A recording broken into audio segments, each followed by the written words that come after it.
हुजूर स्वामी जी महाराज का एक महासुंदर शब्द है। आप फरमा रहे हैं, सतगुरु शरण गहो, कि किसी सच्चे सतगुरु सच्चे संत की शरण में कहो, क्या उसको मजबूती से पकड़ो और दृढ़ता प्रेम और श्रद्धा से उनके चरणों में जाओ। प्रेम और श्रद्धा से उनकी संगत करो और उनकी आज्ञा मानो। उनका नतीजा क्या होगा, स्वामी जी महाराज दोहे के दूसरे हिस्से में अंदर बताते हैं। महाराज समझाते हैं कि जो भी हमने सुख दुख देखे हैं उनको अच्छे से पहचानो। क्या हमने सुख किए हैं और क्या हमने दुख किए हैं, क्या हमने अच्छे कर्म किए हैं और क्या हमने बुरे कर्म किए हैं। उनका नतीजा जरूर मिलेगा, कभी ना कभी जरूर मिलेगा। इस जन्म में जरूर मिलेगा, अगर इसमें नहीं मिला तो अगले में मिलेगा। कर्म जगा चुकाए कहते हैं कि प्यारे, तुम जन्मों के युगों के कर्जदार हो, कसाई हो, और इसीलिए संसार के अंदर जन्म मरण के अंदर लटके हुए अगर इस सिलसिले को खत्म करना चाहते हो, जगाद कर्जे को कहते हैं कि ऋण को कहते हैं कि ये कितने जन्मों के युग तेरे कर्ज हैं। अगर इनको खत्म करना चाहते हो तो फिर ऐसे ही महात्माओं के चरणों में जाओ, उनसे प्रीत करो। और प्रीत करने का तरीका यह है कि उसकी आज्ञा मत। ये स्वामी जी महाराज का एक दोहा या एक कड़ी है और इसमें परमात्मा का पूरा रास और भेद भरा हुआ है।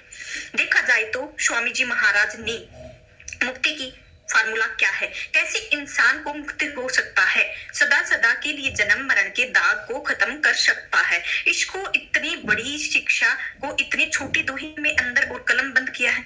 इसके ऊपर थोड़ा सा गहराई से विचार करें। कहते हैं मेरे प्यारे, एक जो संतों का वचन है उनको ध्यान से विचारना जरूर चाहिए। मेरे प्यारे किसको कहते हैं? संतों की निगाहें शरीर पर नहीं होती है, ना मन की अवस्था पर होती है। आम परमार्थ में कहा जाता है कि इंसान 3 कोशों का बना हुआ है। पहला स्थूल कोश, जिससे कि ये शरीर बना हुआ है। फिर सूक्ष्म कोश, उसको तत्व कह सकते हैं और मसला कह सकते हैं, उससे हमारा मन बना हुआ है। लेकिन अति बारीकी और महाचेतन एक कोश है। ये पहले 2 कोश काल ने बनाए हैं। एक महाचेतन महासूक्ष्म तत्व है, कोश है, जिसको उस परमात्मा ने बनाया है और उससे हमारी आत्मा बनी है। वह अजर अमर अविनाशी है। संत जब कहता है कि मेरे प्यारे, तो उसकी निगाहें तन मन के अंदर और जो आत्मा कैद है उसके ऊपर है, वह उसको प्यारी है। और हम बहुत ही अजीब अकल के शायर हैं कि इन महात्माओं को हम जाति तक, देश तक और धर्म तक महदूद करते हैं, और दरअसल ये जाति धर्म और इन छोटी बातों से बहुत ही ऊंचे होते हैं। ऐसे महापुरुष के संगत में आकर आदमी का ख्याल भी ऊंचा होना चाहिए। ना तो संतों की कोई जात होती है और ना ही उनके संगत के अंदर जितने लोग हैं उनकी कोई जात होती है। इंसान की जात अभी बता के आए, और मेरे प्यारे आत्मा संतों की जात नाम है, परमेश्वर है। अगर हम इस छोटी सी नुक्ते पर नहीं पहुंचे हैं तो भटकते ही रहेंगे और हमको सारे हाथ नहीं आता है। तन मन से निगाह ऊपर आत्मा पर है। कहते हैं कि ये दुनिया के लोग किसी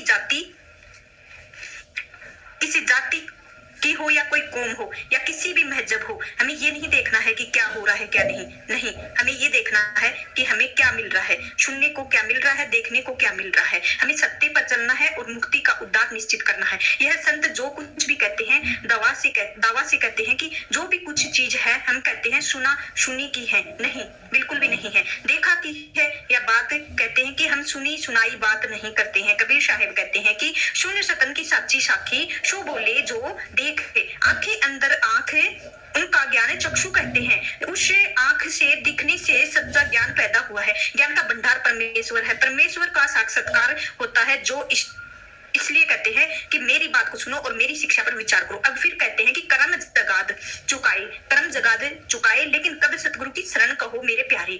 कहते हैं कि सच्चे सतगुरु के पास जाओ और दोनों बातें कह रहे हैं। अगर कर्मों के कर से अदा होना है या अदा होना चाहते हो तो उसी धनी पर जाओ, उस गनी के पास जाओ जिसके ऊपर कोई कर्ज नहीं है। हम बाहर से मिसाल ले कि अगर अगर अगर हमारे ऊपर 1 लाख कर्जा है तो क्या एक भिखारी हमारी मदद कर सकता है? एक बाबू हमारी सहायता कर सकता है? एक मामूली सेठ भी हमारी मदद कर सकता है? कौन करता है? जो करोड़पति होते हैं, दंपति होते हैं, राजा हैं, महाराजा हैं। बेशक जिसके पास दौलत है, वाणी के अंदर क्या आया है? गुरु मुखे कोट उधार दा, भाई दे नाम में एक कड़ी।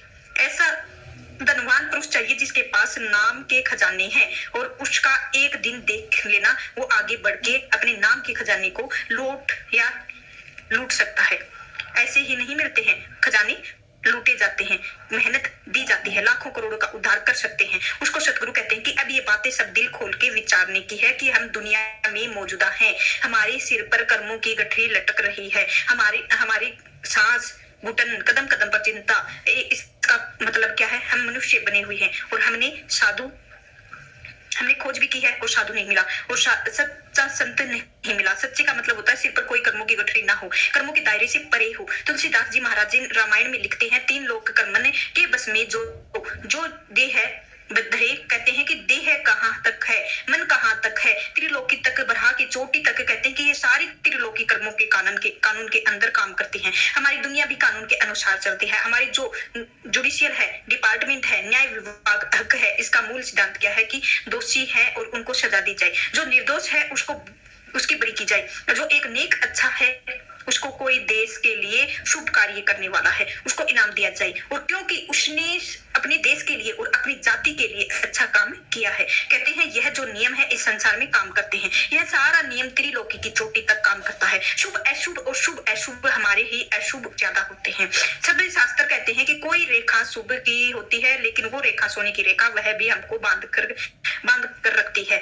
जहाँ कर्म वहाँ काया, 3 लोक कर्मने के बस में जो है देह दहे देह में आना पड़ेगा। शुभ अशुभ जो हमको ऐसा संत सतगुरु चाहिए जो कर्मों के दायरे से परे हो, जो आज तक नहीं मिला है। कहते हैं कि ऐसे संत की जरूरत महसूस करो। जरूरत कैसे महसूस करेंगे? जब ऐसे संतों की वाणी सुनेंगे। संत कहते हैं बेपरवाह संत होता है, धनी और गनी होता है और उसका खजाना भरपूर है। तुम इसकी तलाश करो, उसकी खटक करो और परमात्मा के अंदर दिखता है, याद करके अंदर होता है। माफ करना परमात्मा और अपने दुखों को दूर करने के लिए होता है। हमारी 100% प्रार्थना जो भी होती है वो दुनिया के संबंध रखती रहती है। एक अजीब सी ठोकर लगती है मन को लेकर, कुटु शब्द है। अगर हमने परमात्मा के पुकार होता है तो वह परमात्मा को जरूर हमारे निजात और मुक्ति का कोई प्रबंध करता है। वो साधु को चाहते हैं कि हम आपको खाने पीने को सह तमाशे की छूट हो, और कोई भी साधु सच्चा मिले और कहते हैं ये संसारी काम में कर दो, बीमारी है और मुक्ति मार्ग है। पता नहीं क्या हमारी लिस्टिंग कहते हैं कि नहीं, सच्चा ग्राहक बनकर जरी के दुकान में जाओ और इस चीज को खरीद कर बनो, और ये कर्मों का कागज है, इसको महाराज जी जला दो, मेरे को ऐसी अवस्था अंदर रखो और मेरा नया कर्म या ना बने और पुराने कर्म से खत्म हो जाए, कर्मों से खत्म हो जाए। सब संतों की पूरी इनकी युक्ति है, टेक्निक्स है, और इसीलिए कहते हैं कि ऐसे संतों की तलाश, जिसके लिए पलटू साहब ने कहा है 3 लोगों से जुदा है। इन संतन की चाल कर्म से रहते हैं। और न्यारे फिर आप लिखते हैं कि स्वार्थ के कारण संत लिया है अवतार। कहते हैं तेरे कर्म कागज के फाड़ने के लिए संत आया है देह में, वो तेरे तरह करदार नहीं है और उसके सिर पर कोई बोझ नहीं है, उसके पास महाधन है जो उसको अपने सतगुरु से बख्शा हुआ है। और सब कर्मों की फिलोसफी के अंदर थोड़ा सा जाना चाहिए, माफ करना रहमत सूरज चमकता है। तो ऐसा सतगुरु मिलता है, उसके भाव उद्दे होते हैं और उसको अंदर और उस कर्मों के कर्जों को खत्म करने की टेक्निक भी मिलती है। तभी हमारी हालत 20 साल और 30 साल और 40 साल निकल जाते हैं। हम तय नहीं कर पाते हैं कि हम उस चीज का लाभ उठा नहीं पाते हैं। इसीलिए देखिए ये संत हैं, हमारे कर्मों के कर्जों के किस तरीके से खत्म करना चाहते हैं। बाहर से देखिए हम सत्संगी इतने पुराने भी परेशान भी हैं, हर एक कदम पर फूला हुआ है, दौड़ना रहता है, हाय हाय हाय बनी रहती है, आराम नहीं है। यह आराम की जगह नहीं है, आए दिन चिंता और कीड़ों को काटते हैं। हम यह भी शिकायत करते हैं कि क्यों, जिसके तरीके से संत कहते हैं हम चिंताएं खत्म होंगी, कर्म और कर्ज खत्म होंगे, उनके पीछे हम चलते ही नहीं है। एक दुकानदार है, अंधाधुंध कर रहा है, बेशक लेता है। ऐसे दुकानदार हमने देखे हैं, दावे के ऊपर दाव लगाते हैं और मजबूर ऐसे हो जाते हैं कि दुकान में बैठना उनका मुश्किल हो जाता है। बैठने के कतारों की कतार में लग जाती है और आओ लाओ पैसे और हमारा हिसाब किताब उनका कर दो। का भी ऐसा ही माहौल रहता है। ये नहीं सोचते हैं कि कौन गरीब है कौन अमीर है। उनका टाइम पर दुकानदार को पैसा चाहिए, और क्यों ना किसी की जान ही क्यों ना जा रही हो, उसको टाइमली पैसा चाहिए। या फिर हमें ये नहीं सोचना है कि भी हम कर्ज देंगे, नहीं। उनको ये मतलब ही नहीं है कौन कर्ज दे रहा है कौन नहीं दे रहा है। उनको तुरंत पैसा चाहिए और तुरंत देने में ही वह सफल व्यक्ति को ढूंढते हैं। ऐसे तो सभी को पैसे कोई सामान ही नहीं मिलेगा। इसी तौर पर बताते हैं किसी की दया और धर्म नहीं है, इससे बेहतर हालत इंसान की है जो आए दिन रिपोर्टें आती हैं और रास्ता नहीं है सूझता है। संत बिल्कुल हमारे रेशनली रास्ता बताते हैं और इस तरीके से कर्मों का बोझ भारी होगा। हमारी शिक्षा है, हमारा कहना है, उसको मानकर करके चलो। कहते हैं कि पहले तेरे प्रारब्ध कर्म, प्रारब्ध क्या है? जो पिछले कर्म हमने किए हैं, जो हमने चाहे उसका नतीजा उस वक्त हमारे पास है। हमने क्या किया है, हमने क्या चाहा है, इसके ऊपर उस ताकत ने पर्दा दे दिया है। इसीलिए क्या होता है, जो कुछ घटित होता है वो हमको नया लगता है। हम कहते हैं कि इस आदमी को हम इतनी इज्जत देते हैं, इस आदमी से हम इतना प्यार व्यवहार करते हैं, और यही हमारी केवल उनकी सुरती सुनता रहता है। क्या यह इस लड़के के ऊपर सबसे ज्यादा खर्च कर चुका है, या यही थोड़ा हमारी लात मारता है? क्या सब क्योंकि हमने क्या है कि जो कुछ हमें मांगा है उसके ऊपर पर्दा है। इसीलिए संतों ने उस पर्दे को उठा के समझाया है। और क्या समझाया है कि दोष ना दीजिए किसे, दोष करिए। गुरु नानक देव जैसी चोटी के महात्मा कह रहे हैं कि कहते हैं भाई किसकी तरफ उंगली करते हो, उंगली अपनी तरफ, दोषों के कर्मों की। आप जो मैं किया है, इतनी छोटे महात्मा अपने आप को भी बीच में शामिल करते हैं। जो भी किया सो मैं पाया हूँ, दोष ना दीजिए, जान किसी की दोष ना दीजिए। हम गुरु नानक को मानते हैं और मानते हैं, नानक हमें मानते हैं और उनका कहना मानते हैं, और हम आए दिन शिकायत निंदा और शब्द करते हैं। किसी का दोष है, जबकि ये महात्मा कह रहे हैं किसी का दोष नहीं है, तेरा ही दोष है और लेना है। बड़ी महाराज जी ने एक प्रेमी सेवक था, उसके सारे घर के जितने भी फैमिली मेंबर थे बड़े प्रेम से श्रद्धालु से। एक उनका जवान लड़का था और मैट्रिक की परीक्षा देकर डेरे आया था। सब कुछ बच्चों के साथ व्यास नदी के किनारे नहाने गया और वहां लड़का डूब गया। लड़कों को डर लग गया और उनके साथी भाग गए अपने घरों में। कोई सेवादार गया और उसने कपड़े देखे, पता चला लड़का डूब गया है। उसे माता पिता की तलाश की। बेचारे कपूरथले के थले से मोह के अधीन होकर दौड़ते आए। महाराज जी की तरह फिर नहीं गए, दर्शन भूल गए, मछारे के पीछे यतन के पीछे लगे। बड़ी प्रेमी, लेकिन मोह का बंधन सबसे ज्यादा होता है। बहुत कोशिश की, हार गए। लड़के की लाश नहीं मिली। हार करके महाराज जी के पास आए, कहते हैं हजूर जी आप ही दया करो, लाश भी नहीं मिल रही है। महाराज जी कहते हैं नहीं मिली तो अच्छा है। वह प्रेम कहता है कि हजूर आपकी गति आपसे कम जीव है, मिल जाए तो अच्छा है। और महाराज जी ने कहते हैं कि व्यास की नदी के पुल के पास फलानी जगह तलाश करो, मिल जाएगा। संस्कार हो गए हैं और अब उसने कुछ मुद्दे के बाद ही उनके लड़के ने जन्मपत्री एक माना हुआ है। और ज्योतिषी तो ज्योत दिखाने के जमाने में अंदर है। 1 रुपया बहुत ही बड़ी रकम होती थी, उसने पहले ही ले लेना है, उसका रिजल्ट बता के शाम को दे देना है। ज्योतिषी के पास हमको गई और ज्योतिषी नाराज होकर कहता है कि जो मर चुके हैं उसकी जन्म पत्रिका दिखाते हो, क्या फायदा है? उसी प्यारे ने कहा कि यही तो जानना चाहता था कि जिसने बताया कि पिछले जन्म में तुम घोड़े पालते थे, इस जन्म में वह घोड़े का डॉक्टर था और फलाने जंगल के पास एक देहांत में रहते थे। एक लड़का, एक सेठ खून लड़का था और सोना लेकर उसके पिता की आज्ञा के अनुसार तीर्थों में जा रहा था। रात में आपको यहाँ विश्राम किया और अपने आप की पत्नी अटल से उसका सोना विरह निकाल लिया। सुबह ही लड़के ने बहुत चिल्लाया और उनकी चिल्लाहट के कारण आपको कुछ दया आई और आपने पत्नी को कहा कि इसको दे दो, लेकिन पत्नी आग्रह किया कि एक बार निकालो तो देना क्या है। वह बेचारा रोता बिलखता वापिस चला गया। वह आपके घर में लड़का बनकर आया और पूरे पैसे वसूल कर लिए हैं और उसकी इच्छा तीर्थों की तरफ थी, इसीलिए किसी पुनीत नदी के आकर अंदर डूब के मर गए। और ज्योतिषी ने सब बता दिया, कहते कि वो चीज है जो हम तुम्हारे सामने रखते हैं। ऐसे सोचने से प्यारे तेरे मन के अंदर संतोष आएगा और संतोष के अंदर आकर ही तू निश्चित हो जाएगा। संतों की आज्ञा मान सकेगा। संतों की आज्ञा क्या है? संतों की आज्ञा की आगे के लिए खतरनाक कर्म का बीज बोने की कोशिश ना करो। खतरनाक बीज कौन सा है? मोटे कर्म, मोटे पाप, औरों के मांस खाने और मछलियां खाने और अंडे खाने से, खून खराबी करने से, झूठी गवाही देने, किसी को मुसीबत में डालना।